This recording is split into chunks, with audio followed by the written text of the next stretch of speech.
Hi hello నమస్తే welcome to multitasking sisters. ఈరోజు topic hair growth కోసం ఒక రెమెడీ. మెంతుల వల్ల హెయిర్ గ్రోత్ చాలా బాగా వస్తుంది ఫ్రెండ్స్. సో ఆ మెంతులు ఎలా యూస్ చేయాలనేది చూద్దాం.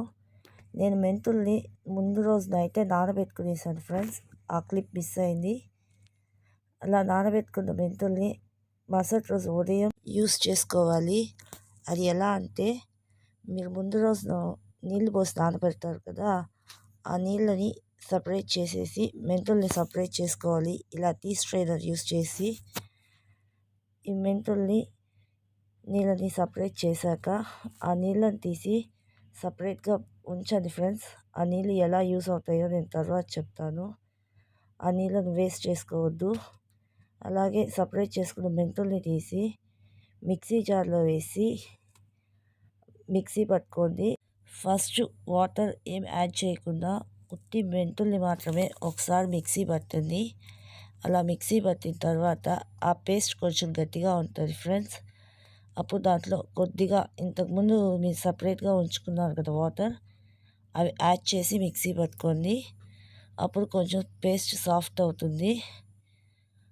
మీకు హెయిర్ ఎంత ఉందో ఆ క్వాంటిటీని బట్టి మీరు మెంతులు నానబెట్టుకోండి. ఇలా గ్రైండ్ చేసుకున్న పేస్ట్ని తర్వాత మీ హెయిర్కి అప్లై చేసుకోండి. ఇది హెయిర్కి అప్లై చేసేటప్పుడు ఓన్లీ పైనే కాకుండా పాయిలుగా తీసి కుదులకు బాగా పూయండి. అలా కుదులకు బాగా పూస్తేనే రిజల్ట్ అనేది బాగుంటుంది.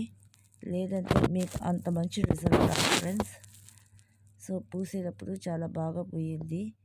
కుదులకు పూసిన తర్వాత పైనింటికి కొసంటికి మొత్తానికి అంటుకునేలా బాగా పూయండి. అలా బాగా పూసేసిన తర్వాత 45 minutes to 1 hour వరకు హెయిర్ అలాగే వదిలేయండి ఫ్రెండ్స్.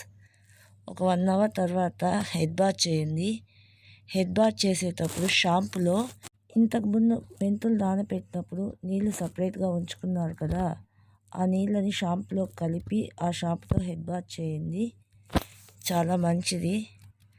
అలా చేసిన తర్వాత మీ హెయిర్ ఎలా ఉంటుందో డిఫరెన్స్ మీకే తెలుస్తుంది ఫ్రెండ్స్. సో ఇప్పుడు నేను చెప్పింది కరెక్ట్గా చేయండి. వీక్లీ ట్వైస్ ఇలా చేస్తే మీకు హెయిర్ గ్రోత్ అనేది ఉంటుంది. అలాగే డాండ్రఫ్ అనేది తగ్గిపోతుంది. ఇది హెయిర్కి అప్లై చేసేటప్పుడు కొంచెం కష్టంగానే ఉంటుంది ఫ్రెండ్స్. అది తలలో పూస్తున్నప్పుడు అంతా రాలుతూ పైన పడుతూ ఉంటుంది. సో అది హెయిర్కి అప్లై చేసే ముందే పైన ఒక టవల్ వేసుకొని కూర్చోండి. అప్పుడైతే అంతా టవల్ మీద పడుతుంది. లాస్ట్లో ఒకసారిగా టవల్ని వాష్ చేసేసుకుంటే సరిపోతుంది. అప్పుడైతే మీ పైన పడ్డ విసుగ్గా ఉండదు మీకు. లేదంటే డ్రెస్ పైన హ్యాండ్స్ పైన అంతా పడి చిరాగ్గా ఉంటుంది. సో మీరు టవల్ వేసుకోవడం మర్చిపోకండి.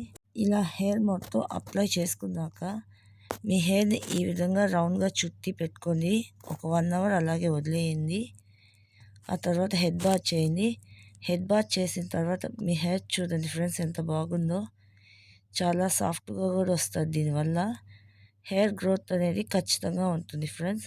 నా వీడియో మీకు నచ్చినట్లయితే please like, share and subscribe my channel. Thanks for watching.